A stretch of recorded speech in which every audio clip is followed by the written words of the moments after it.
इस वक्त मैं दिल्ली के जंतर मंतर पर हूँ मौजूद। यहाँ पर कांग्रेस जनता पार्टी का धरना प्रदर्शन जारी है। क्या कुछ हुआ यहाँ पर, क्या कुछ चल रहा है यहाँ पर, आइए जानने की लोगों से कोशिश करते हैं। जंतर मंतर पर मैं मौजूद हूँ। यहाँ पर 13वां दिन है। एक लाइन में उत्तर होता है कि हम इन राष्ट्रविरोधियों को नहीं छोड़ेंगे। कौन सा राष्ट्रविरोध भाई? प्ले कार्ड लेकर के अपने कौन सा राष्ट्रविरोध? ये देख सकते हैं यहाँ पे। किस बात की बात करें? राष्ट्रविरोध प्रमाण मिल जाएंगे। ये देखिए यहाँ पर ये तो ये सब लोग वही हैं करने की कंसर्न। नितिन नवीन जी कहते हैं, यहाँ दिल्ली से ही हूँ मैं। इस प्रोटेस्ट में मैं पहली बार आ रहा हूूँ और ये पोस्ट करके आ रहा हूँ अपने साथ। ये है कि हमारे देश के साइंटिस्टों को जेल में डाला जाता है और रेपिस्ट आराम से बाहर घूमते हैं, आधे टाइम बेल पे घूमते हैं और अपने आप को विश्व गुरु कहते हैं, जहाँ पे साइंटिस्ट जेल में होते हैं और रेपिस्ट बाहर होते हैं। क्या नाम है मेरा? इकराम। कहाँ से है? मैं आया हूँ यूपी 23। मैं इसमें आया था प्रोटेस्ट सपोर्ट करने के लिए आए थे दिल से जी। बिल्कुल मिलेगी कामयाबी, क्योंकि मेहनत जब मेहनत करते हैं तो ऊपर वाला भी देखता है, कामयाबी देता है। मोदी जी ने, बीजेपी ने कुछ नहीं बनाया ऐसा देश में कि नाम है। मेरा नाम कार्तिकेय है। 157 से 206 नंबर। मैं इलाहाबाद में 2 साल की तैयारी कर रहा हूँ। 257 पे पहुंचे। यहाँ मैं इसलिए आया हूँ, देखिए मैं वनडे का छात्र हूँ, लेकिन दरमियान कोई भी एग्जाम देता है, एग्जाम नीट का हो या वनडे का हो, हर जगह भाजपा सरकार ने युवाओं को बर्बादी का मैं अपनी पर्सनल पूछा कि आप यहाँ किस लिए आए? नीट का बताऊंगा, लेकिन मैं अपनी पर्सनल बात बताऊंगा। लास्ट टाइम यूपी गवर्नमेंट ने दरोगा का एग्जाम कराया था 14 मार्च को। उत्तर प्रदेश का नहीं, पूरे भारत का वो ऐसा एग्जाम है जिसका कटअप इतनी हाई गई, आज तक किसी वैकेंसी में नहीं गया हुआ। मैंने उसको ये यूपी गवर्नमेंट कहती है कि हम राम राज लाएंगे और हिंदू राष्ट्र बनाएंगे। अलग-अलग इस तरह की बात कैसा हिंदू राष्ट्र है राम राज्य, जिसमें एक अच्छा से एग्जाम नहीं हो पा रहा। उस एग्जाम में लड़कों ने लगभग 28 से 22 लाख बच्चों ने उसको एग्जाम दिया था, सब इंस्पेक्टर का उसको दिया। तो जब रिजल्ट आया तो उसमें पता चला कि 150 में से, सॉरी 160 नंबर में से कटअप गया 150, 145। आज तक पूरे उत्तर प्रदेश में, पूरे भारत में कोई भी एग्जाम इतना चाहते हैं आप इस तरह का मुद्दा बच्चे कह रहे हैं कि आप जब कह रहे हैं कि मैं ईमानदारी से एग्जाम करा रहा हूँ, तो आप उसका स्कोर कार्ड जारी होता है। कार्तिकेय कन्नौज एग्जाम दिए हैं, कितने क्वेश्चन सही है, जब आएगा तो भाई तो पता चलेगा कि भाई मेरे जीएस में कितने सही है, मेरे हिंदी में कितने सही है, मेरे पॉलिटी में कितने सही है, मेरे मैथ में कितने सही है। तभी तो मैं इंक्रीज करूंगा कि हाँ भाई लास्ट टाइम एग्जाम मैंने दिया था दरोगा का, उसमें मेरे हिंदी में इतने नंबर सही थे, अब मैं अच्छा करूंगा। यूपी गवर्नमेंट बोली कि नहीं, हम स्कोर कार्ड नहीं जारी। अभी फिजिकल हो रहा है, लगभग 5 दिन से उसका फिजिकल भी स्टार्ट हो गया। सिर्फ एक एग्जाम नहीं, मैं और दूसरे एग्जाम बता रहा हूँ, जो मैं दिया हूँ मैं उसको बता रहा हूँ। नीट का भी मैं बताऊंगा, जो आपने कहा एक एग्जाम हुआ था नेपाल का, यूपी 3+C कराती है यूपी गवर्नमेंट। एग्जाम हुआ, कई सारे सेंटरों से ऐसे वीडियो वायरल हुए। अमूमन अगर मान लीजिए हम एग्जाम देते हैं तो 1 घंटा 1.5 घंटा पहले हमें अंदर एग्जाम हॉल में बैठा जाता है। जैसे 10 से 12 मेरी शिफ्ट है, तो अमूमन 9 बजे 8:30 बजे हमें अंदर बुला लिया जाता है।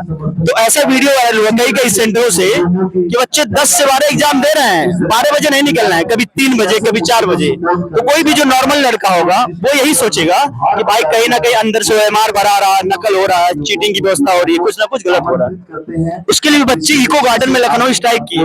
भाजपा सरकार, राम राज वाली सरकार जो बताती है हिंदू राष्ट्र बनाएंगे, 0 टॉलरेंस की नीति, उसने कोई भी जांच नहीं की निष्पक्ष की हाँ भाई अच्छे से एग्जाम हुआ, बस एक ट्वीट कर दे कि एग्जाम बहुत ईमानदारी से हुआ। अब आपने कहा कि यहाँ क्यों आए? देखिए मैं नहीं करता हूँ नीट की तैयारी, लेकिन मैं वनडे का करता हूँ। वनडे में सिपाही है, दरोगा, SSC, CGL में GST इंस्पेक्टर है, इनकम टैक्स है, कई सारे विभाग हैं। उसमें भी ऐसा होता है कई बार जहाँ 2000 बच्चों को एग्जाम देने की व्यवस्था होती है, वहाँ 5000 बच्चों को बुलाया जाता है। इनका मैनेजमेंट इतना गड़बड़ है। कई जगह सेंटर से वीडियो वायरल होते हैं कि यहाँ पे सर्वर बैठ गए, यहाँ पे सिस्टम हैक करके बच्चे पेपर दे रहे हैं।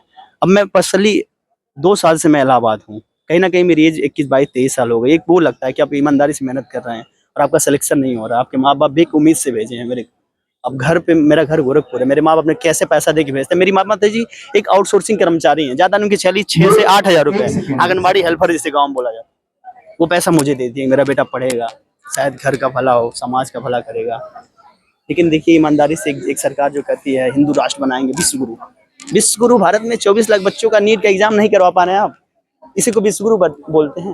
और एक चीज मुझे ये नहीं समझ में आता, मैं देखता हूँ हमारे देश के तथाकथित राष्ट्रवादी लोग कहते हैं पाकिस्तान बर्बाद हो गया। अरे भैया, एक भाई अगर दो भाई हैं, एक भाई होमगार्ड है, एक भाई आईएएस है, होमगार्ड की क्यों बात कर रहे हो? भिखारी देश, उससे हमें तुलना करना है?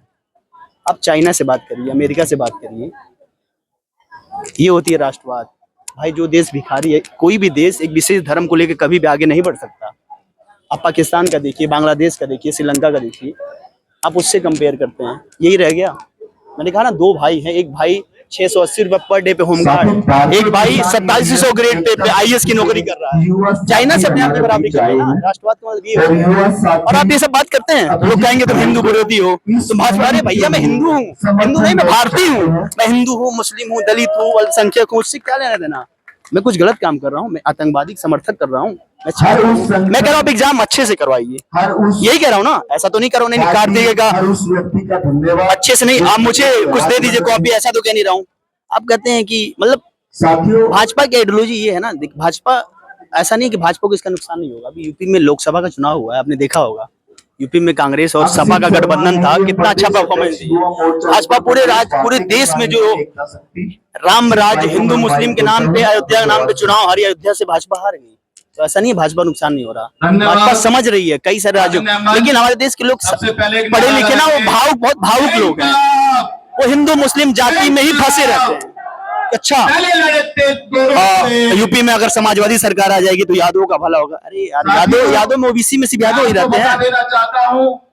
लोगों को समझना चाहिए, लेकिन लोग नहीं समझते हैं। और सरकार से सवाल करो तो लोग हमें आतंकवादी कहेंगे, तुम पाकिस्तानी फंडेड हो। हम फंड मिल रहा है हमको 5,000-6,000 रुपए मुझे घर से पैसे मिलते हैं, मैं उसी मैनेज कर रहा हूँ। मैं टिकट 195 रुपए का, मैं लखनऊ से, सॉरी इलाहाबाद से मैं यहाँ आया हूँ, मुझे फंड मिला है बकायदा। मैं अब मानेंगे, मैं खाना बना के लाया था, अभी मेरे अंदर कटोरी में मैं चना रख के लाया हूँ। लोग कहते हैं फंड मिल रहा है, ये सब गलत नीतियां हैं। पढ़े लिखे युवाओं को समझना चाहिए, जो भी सरकार एक अच्छे से एग्जाम नहीं करवा पा रही है, कैसे हिंदू राष्ट्र या विश्वगुरु, यही विश्वगुरु है। मैं भाजपा को ये नहीं समझ में आ रहा। 17 बच्चे नीट का, मैं बता रहा हूँ, 17-18 बच्चे आत्महत्या कर लिए। मतलब थोड़ा भी आपकी रिस्पॉन्सिबिलिटी नहीं हो रही है। भाई हमने वोट दिया था आपको, हमारे माँ बाप सब कहते 70 साल तक कांग्रेस थी, हमारे माँ बाप 70 साल तक कांग्रेस को दिए। उनको लगा होगा कि कांग्रेस सही काम नहीं कर रही है, इसीलिए उन्होंने भाजपा को वोट दिया। अब भाजपा को देख रही है, 81 करोड़ लोग 5 किलो राशन पे पड़ रहे हैं। अभी मैं आ रहा था, मेट्रो में ऐड देखा भाजपा का, 81 करोड़ लोग भाजपा के राशन पे पड़ रहे हैं। आज इस देश में 140 करोड़ की आबादी है और 81 करोड़ को आपको राशन देना पड़ रहा है, कितनी शर्म की बात है।